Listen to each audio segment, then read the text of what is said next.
യഥാർത്ഥത്തിൽ മരിക്കുന്ന ഒരാളുടെ ഏറ്റവും വലിയ വേദന എന്താണ്? അയാൾക്ക് അയാളുടെ വീട്ടിൽ തങ്ങാനാവില്ല.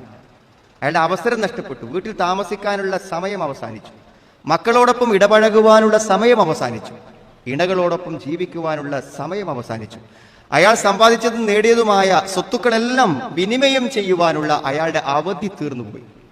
അതാണല്ലോ മരണമെന്ന് പറയുമ്പോൾ. അതുകൊണ്ടാണ് മരണം എന്ന യാഥാർത്ഥ്യത്തെ കണ്ടുമുട്ടുമ്പോൾ മനുഷ്യൻ അതിനു മാത്രം പരിഭ്രാന്തനും അതേപോലെ തന്നെ ദുഃഖിതനും വിഷമിക്കുന്നവനുമായി തീരുന്നത്. എന്നാൽ അവിടെ ആർക്കാണ് ആ മരണസമയത്ത് പിടിച്ചു നിൽക്കാനാവുക?